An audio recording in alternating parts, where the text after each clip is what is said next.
Friends, welcome back to my YouTube channel. Friends, आज हम present tense का second sub tense पढ़ेंगे, that is present continuous tense.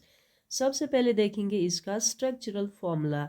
तो सबसे पहले यूज़ करते हैं हम सब्जेक्ट, फिर एक हेल्पिंग वर्ब यानी बी का पहला form that is am, is और कोई सा भी इन तीनों में से अकॉर्डिंग टू सब्जेक्ट हम यूज़ करते हैं। फिर मेन वर्ब को हम ऐड करते हैं I N G, that becomes the V four form, also called as present participle form. Present participle ing form of verb होता है। मैन वर्ब को जब हम ऐड करते हैं I N G, that becomes the V four और present participle.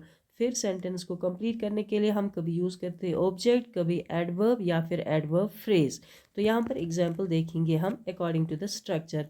Subject के तौर पर हमने लिया पहले सेंटेंस में शी, तो इसके साथ हेल्पिंग वर्ब आएगा इज। फिर हमने लिखा है प्ले, एक मैन वर्ब, इसको ऐड किया हमने आई एन जी फॉर्म, तो ये बन गया she is playing tense. Tense यहाँ पर एक ऑब्जेक्ट है, तो ये हमारा सेंटेंस जो है ये है present continuous tense. Second example में देखते हैं, सब्जेक्ट के तौर पर हमने यूज़ किया है दे, इसके साथ हमने हेल्पिंग वर्ब यूज़ किया है आर, क्योंकि दे एक प्लूरल प्रोनाउन है, इसके साथ हम बी का प्लूरल फॉर्म ही यूज़ करेंगे। फिर हमने यूज़ किया है स्टडीइंग यानी V four form of study. Study को ऐड किया हमने आई एन जी फॉर्म यानी present participle form for exams. Next example में हमने सब्जेक्ट के लिए लिया है आई, फिर इसके साथ हेल्पिंग वर्ब यूज होता है am. Writing is the main verb, fourth form, I am writing an email. तो ये बन गया प्रेजेंट कंटिन्यूअस टेंस। अब देखते हैं प्रेजेंट कंटिन्यूअस को हम नेगेटिव में कैसे लिखते हैं। तो नेगेटिव में सिंपली क्या करना है, हमें सब्जेक्ट के बाद एज यूजुअल बी का फर्स्ट फॉर्म यानी एम, इज और, फिर ऐड करना है हमें नेगेटिव के लिए नॉट, एक नेगेटिव वर्ड, और फाइनली हम यूज़ करेंगे मैन वर्ब का आई एन जी फॉर्म, या सिंपली हम कहेंगे V four. I am not cooking food, he is not coming today, they are not working here. ये बन गया यहाँ पर नेगेटिव सेंटेंस प्रेजेंट कंटिन्यूअस का। अगर इन सेंटेंस में से हम नेगेटिव वर्ड को रिमूव करेंगे तो ये फिर से बन जाएगा पॉजिटिव सेंटेंस या एफर्मेटिव सेंटेंस। तो सिंपली क्या करना होता है, नेगेटिव सेंटेंस में हम हेल्पिंग वर्ब के बाद ऐड करते हैं एक नेगेटिव वर्ड यानी नॉट, तो इस तरह से हमें एक पॉजिटिव स्टेटमेंट कन्वर्ट कर सकते हैं नेगेटिव सेंटेंस में।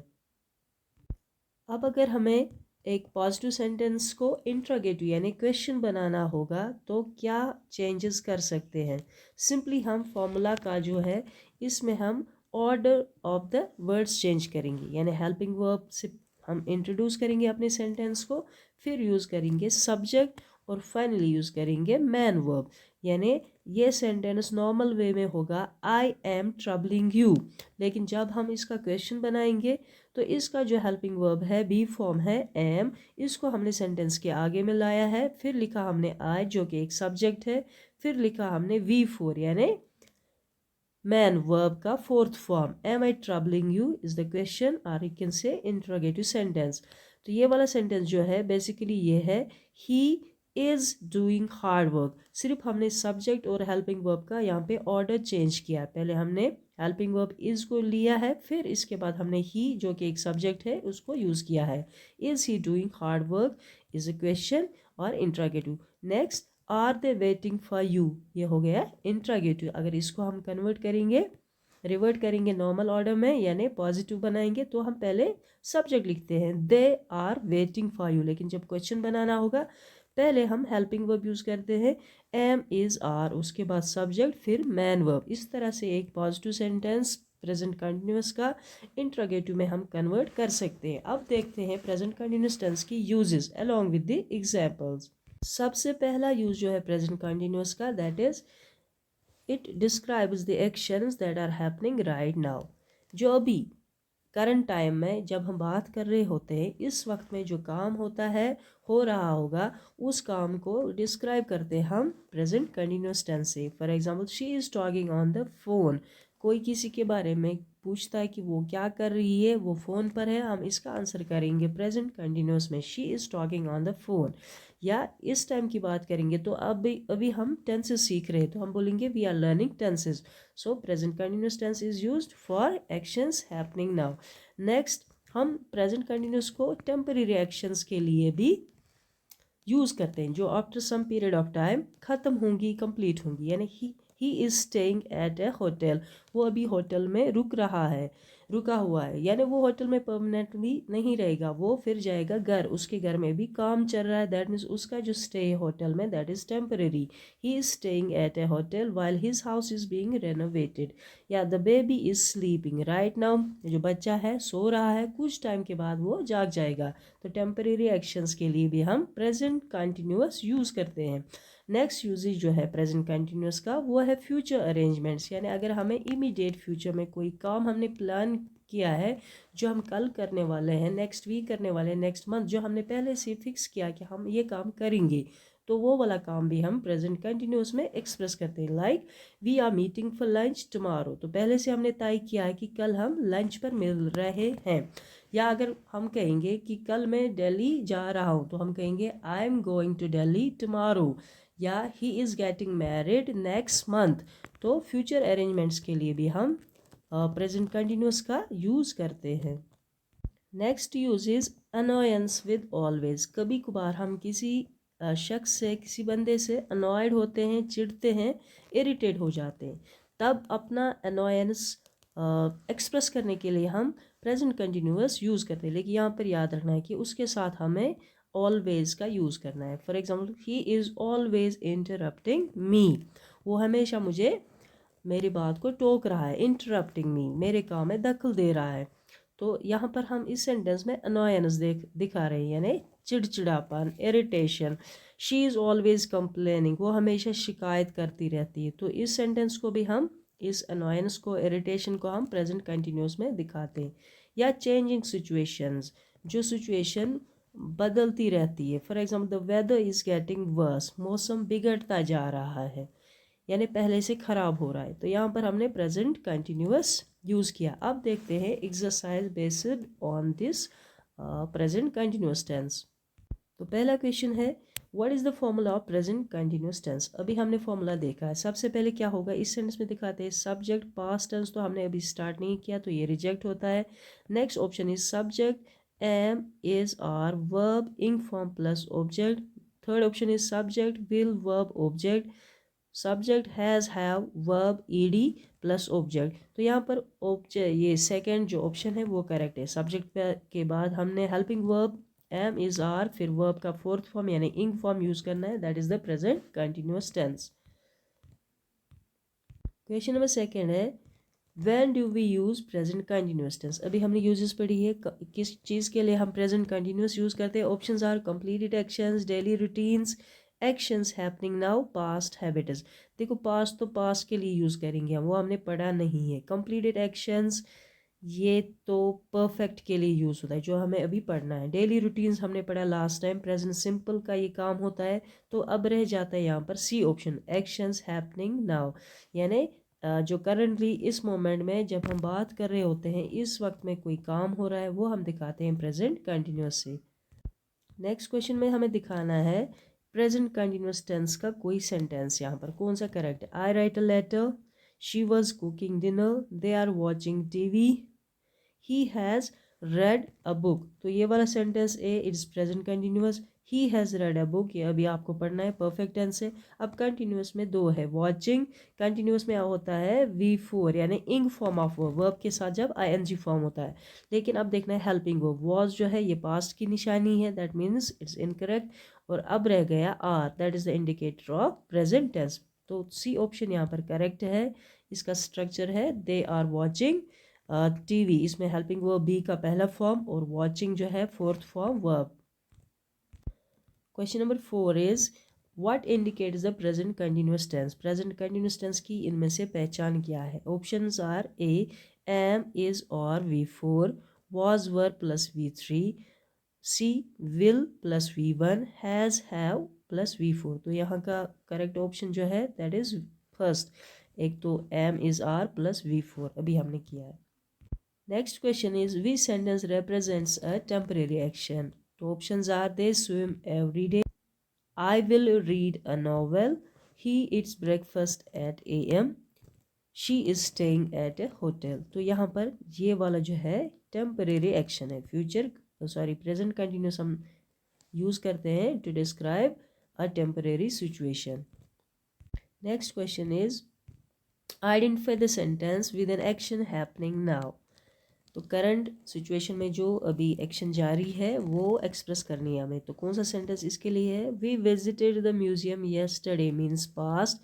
दे are watching a movie.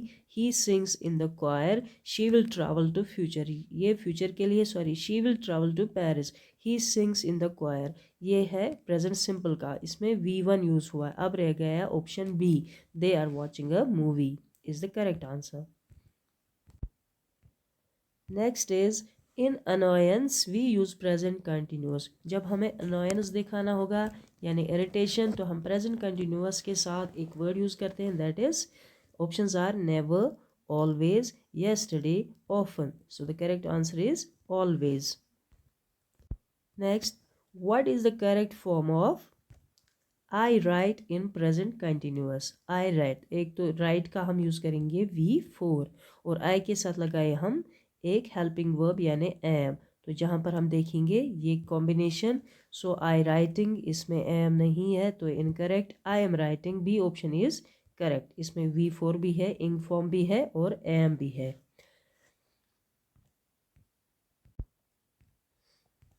Choose the correct sentence in present continuous. The sun rises in the east. They are playing tennis now. She will bake a cake. He wrote a poem.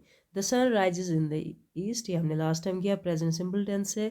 She will bake a cake, ये future की निशानी है will, जो आगे जाकर हम पढ़ेंगे। He wrote, road यहाँ पर V2 है मीन्स पास्ट टेंस। तो यहाँ पर करेक्ट आंसर जो है that is B option, they are playing tennis now. Next, when talking about future arrangements, which sentence is correct? We plays tennis tomorrow. I'm reading a book now. They will visit last week. We are meeting for lunch tomorrow. तो future arrangement के लिए यहाँ पर कौन सा sentence ठीक है? Tomorrow future के लिए यूज़ होता है और यहाँ पर कंटिन्यूस भी हमने यूज़ किया, वी आर मीटिंग, तो ये हो गया फ्यूचर अरेंजमेंट्स के लिए जो हमने पहले से ही फिक्स किया है अपना प्लान। तो दिखाते हम कंटिन्यूस में, लेकिन basically it is for future arrangement. Next question is what is the purpose of am is are in the present continuous tense? Options are past tense indicator, present tense indicator, future tense indicator, adjective modifier. तो ये हमने अभी पढ़ा, am is are, it indicates the present tense. In which sentence is present continuous tense used for changing situation? Changing situations के लिए हम इनमें से कौन सा sentence यूज करते हैं?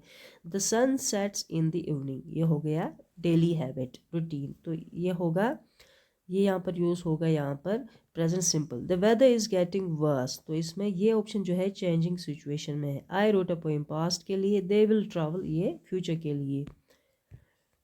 What is the correct form of you play in present continuous? You play का present continuous क्या आएगा? You played, you playing, you am playing, you are playing। तो you के साथ helping verb आएगा are और verb के साथ add करेंगे ing, means D is the correct।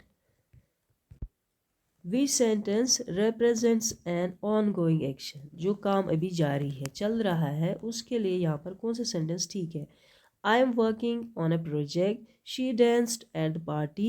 We will visit the museum. They sings in the choir. So option A is correct. I am working on a project. Next is identify the sentence with always in the present continuous for annoyance. तो annoyance के लिए कौन सा sentence use करेंगे? Continuous में, present continuous में। Options: He is always interrupting me. We always go to the beach. She always reads a book. They always played cards. तो एक तो continuous भी होना चाहिए और उसमें always भी आना चाहिए, that is option A. He is always interrupting me. Correct option. What is the correct form of they have in present continuous? They have से यहाँ पर present continuous कौन सा sentence ठीक है? They have playing, they is playing, they are playing, they have played। तो option C is correct, क्योंकि they एक प्लूरल प्रोनाउन है, एक प्लूरल सब्जेक्ट है, इसके साथ प्लूरल ही वर्ब भी आएगा, they are, फिर वर्ब का फोर्थ फॉर्म।